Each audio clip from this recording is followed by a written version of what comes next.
Bonjour à tous, bienvenue sur ma chaîne de nouveau pour une nouvelle vidéo. Comme d'habitude dans le parc La Carolina de Quito. Toujours aussi joli et sous un ciel radieux avec une bonne température d'une vingtaine de degrés. C'est un des avantages à être en Équateur. On n'a pas les 40 degrés de la France, n'est-ce pas? Voilà, c'est aussi une destination pour tout simplement échapper au réchauffement climatique. Bon, parfait. Alors, le thème de la vidéo aujourd'hui va être j'avais déjà fait, on va dire, un résumé des avantages et des choses à savoir à vivre en Équateur.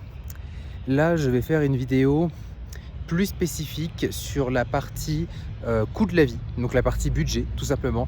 Je vais essayer de vous donner mes chiffres et de vous faire un retour tout simplement de combien je dépense chaque mois. Je pense que ça peut être intéressant, surtout pour les personnes qui aimeraient vivre ici. C'est vrai que mon budget et mon mode de vie va être très différent de quelqu'un qui part en vacances. Donc pour le coup, je ne suis pas certain que vous puissiez le calquer si c'est pour venir 2 semaines en vacances en Équateur. Je ne suis pas certain que ce soit extrêmement pertinent, mais malgré tout, ça peut vous donner une idée, notamment des prix des restaurants, de la nourriture, etc. Alors, premièrement, le loyer.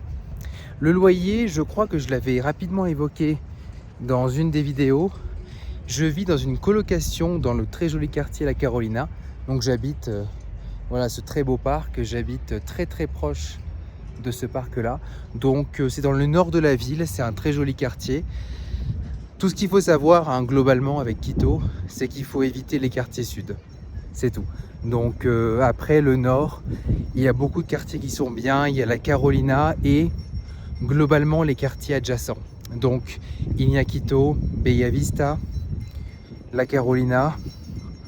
Il y en a peut-être d'autres, mais bon, voilà, globalement c'est ceux qui sont très conseillés si vous venez vivre ici. J'habite donc à la Carolina et je paye un loyer de 600 $ dans un logement au 6e étage. Malheureusement, c'est à côté de la route, donc il y a un petit peu de bruit. Je dirais que c'est une des choses principales lorsque vous vivez à Quito. Il faut faire très attention lorsque vous faites une visite d'appartement au bruit. C'est la chose principale. Il n'y a pas la même culture du silence et du bruit qu'en France. Alors disons que c'est pas l'extrême, il y a des pays bien pires. Mais voilà, faire attention à ça parce que c'est vrai qu'il peut y avoir beaucoup de bruit et disons que il n'y a pas du double vitrage. En général, c'est vrai que on entend bien le bruit à travers la fenêtre. Je dirais que c'est le point négatif. Par contre, beaucoup d'espace, grande cuisine, grand salon et donc 2 chambres, 2 salles de bain parce que je vis à 2 en colocation. Et donc, ça fait un 600 $ divisé par 2, ce qui donne 300 $ chacun, donc entre 250 et 280. Là, récemment, le dollar se renforce beaucoup. Ah, bien sûr, pour le budget, pour le coût de la vie, il faut savoir, en Équateur, donc c'est le dollar US dollar qui est utilisé depuis le début des années 2000. Voilà, ils ont opté pour changer de monnaie après une très forte inflation de leur ancienne monnaie, le sucre. Et donc voilà, maintenant c'est l'US dollar. Avantage, c'est une monnaie stable.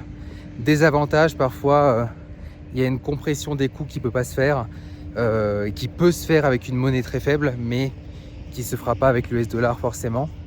Et là récemment, ça s'est bien renforcé. Là, notamment parce qu'il y a une perspective de hausse des taux de la Fed, la Réserve fédérale américaine, et la banque des banques, si je puis dire. Et quand il y a une perspective de hausse des taux, en général, la monnaie se renforce, et c'est ce qui se passe avec l'US dollar récemment. Donc là, on est à 1,13 aujourd'hui. Bon, un petit peu moins d'avantage par rapport à ça. Et donc voilà, entre 250 et 300 € pour le loyer. Alors bien sûr, c'est vrai que c'est toujours la même chose. Quand on vit à 2 pour le loyer, c'est toujours moins cher. Voilà, c'est toujours moins cher que si vous vivez solo. En général, donc j'ai fait un petit peu la recherche pour vous, il y a plusieurs sites sur lesquels vous pouvez trouver des logements. Le plus populaire, ça s'appelle Pluvalia. C'est voilà, Plusvalia. C'est disons le site internet où vous aurez le plus d'annonces.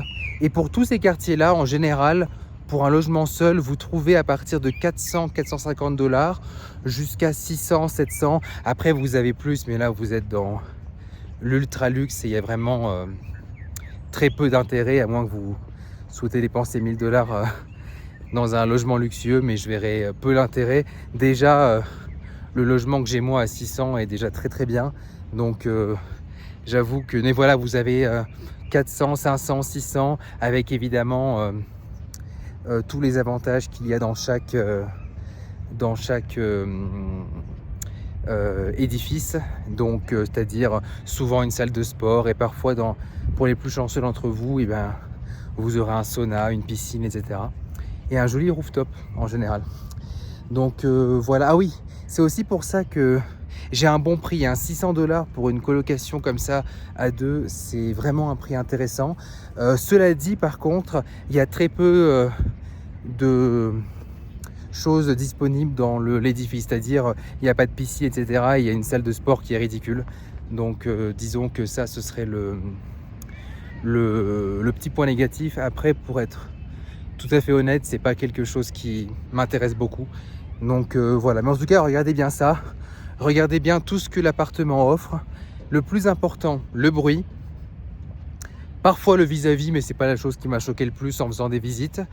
Et donc ce que offre l'appartement. Et bien sûr, très très important, toujours avoir des gardes 24 heures sur 24. C'est quelque chose qui n'est absolument pas négociable. Et s'il n'y a pas de garde, tout simplement, vous partez et vous ne choisissez pas ce logement. Donc ça, c'est quelque chose d'important quand même à préciser. Je ne sais pas si c'est quelque chose qu'il y a dans toute l'Amérique latine, c'est très possible, en tout cas dans beaucoup de pays. Mais en tout cas là, pour Quito, oui, c'est important. Donc voilà, vous avez à peu près l'idée de prix pour le loyer. Et donc moi, je suis à 300 $, comme j'ai dit. Ensuite, la deuxième dépense, on va dire principale, hein, globalement, peu importe où on vit dans le monde, en général, c'est censé être les courses, l'alimentation. Alors c'est là où le monde va se diviser en deux.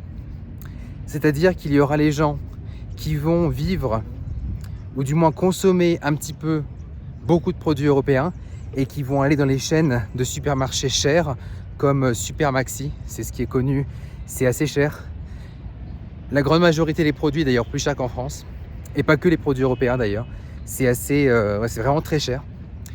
Et le deuxième choix, c'est de faire comme moi, et d'aller dans les marchés locaux, et dans les supermarchés hard discount, comme Tutti, qui est très populaire. Vous avez des prix très abordables.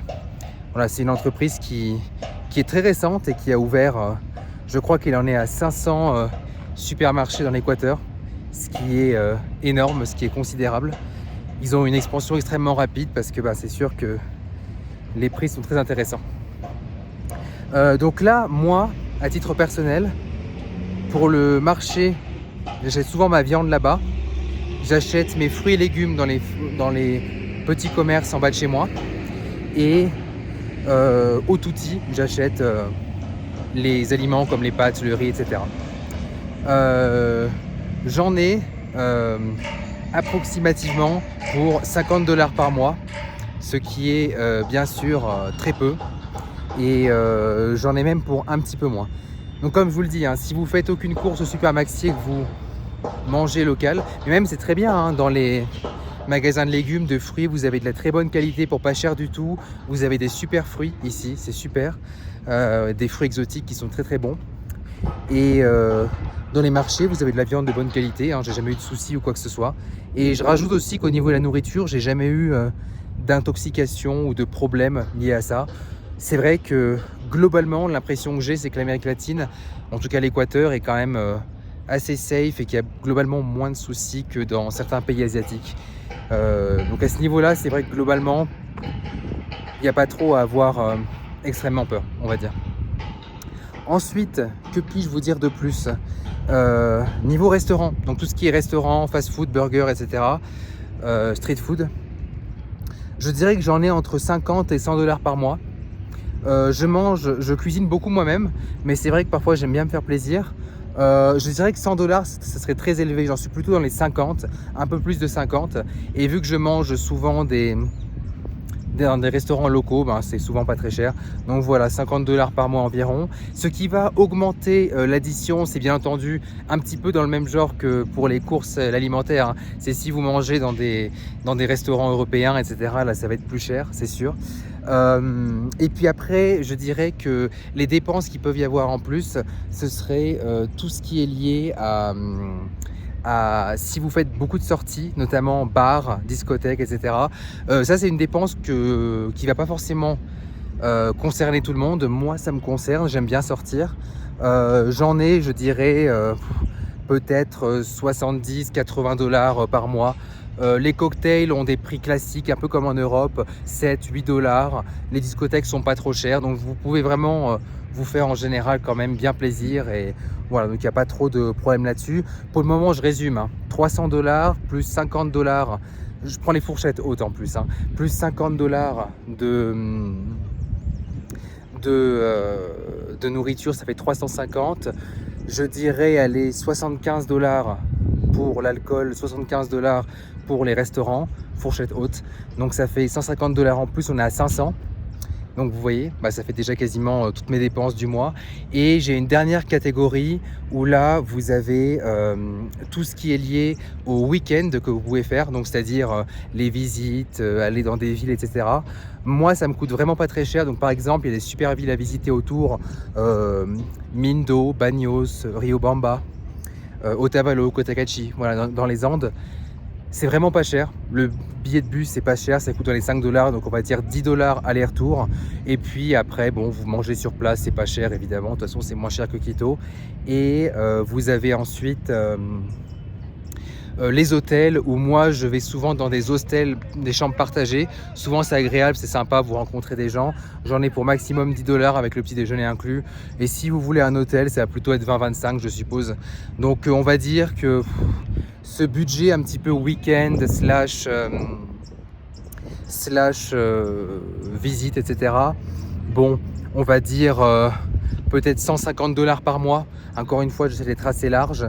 Alors il y a parfois où ça va être très cher. Par exemple, je sais qu'au mois de juillet, je vais aller en Amazonie, dans la ville, le petit pueblo de Cuyabeno. Là, c'est sûr, ça va être vraiment beaucoup plus cher. Mais en général, on va dire 150. Donc, ça me ferait 650 $ par mois. On va dire 700 pour arrondir au supérieur encore une fois. Donc, comme vous pouvez voir, je suis nettement en dessous des 1000 $ par mois. Si vous convertissez en euros, c'est encore moins. Et honnêtement, c'est vrai que la plupart des gens ici, surtout les Français, se font quand même très plaisir sur les restaurants et ils vont parfois manger au restaurant tous les jours. Franchement, même en faisant ça, vous vous en sortez pour moins de 1000 $ par mois. Donc, c'est très compliqué de dépenser plus de 1000 $ par mois. Je dirais que le seul gros point négatif, qui est un gros point négatif, mais qui est la même chose dans toute l'Amérique latine, c'est que si vous voulez voyager en avion, c'est extrêmement cher. Donc là, vous allez payer très cher par rapport à l'Europe où il y a des compagnies low cost. Donc disons que ça, c'est le point négatif principal. C'est que si vous voyagez en bus dans le pays, pas de problème. Par contre, voilà, le gros point négatif, ça va être cet aspect avion. Donc ça, à faire attention. C'est vrai que ça peut venir bousculer beaucoup le budget. En dehors de ça, je crois que j'ai été assez complet. Bien sûr, après, vous pouvez dépenser plus ou moins. Si vous ne buvez pas d'alcool, etc., il y a tout ce budget-là qui va partir. Mais par exemple, si vous ne buvez pas d'alcool, mais que vous souhaitez acheter un peu plus de produits européens, à la fin, dans les supermarchés, à la fin, ça va s'équilibrer un petit peu. Donc voilà, dans tous les cas, je ne vois pas trop dans quel monde vous pourriez dépenser beaucoup plus, parce qu'on ne peut absolument pas dire que je me prive sur mes dépenses ou que j'ai des... Enfin, voilà, je me fais vraiment plaisir très régulièrement, toutes les semaines, sans aucun problème. Donc voilà, autant vous dire que là-dessus, il n'y a pas de souci. Bien sûr, après, par exemple, si vous avez souvent des dates avec des filles, parfois vous allez devoir payer. Encore une fois, ça dépend avec qui. Ça peut vous rajouter un peu de budget, mais bon, très globalement, voilà. Donc en tout cas, oui, pour vous résumer, vous savez ce qui est populaire sur YouTube, c'est les destinations à 1000 $ par mois ou à moins de 1000 €. Et ben là, c'en est clairement une, sachant que Quito est censé être la ville la plus chère du pays. Il y a Cuenca qui est pas loin aussi parce qu'il y a beaucoup d'expatriés. Mais voilà. En tout cas, j'espère que la vidéo vous a plu. Si vous avez des questions, des précisions à me poser, je suis bien sûr là pour y répondre en commentaire. Allez, ciao ciao.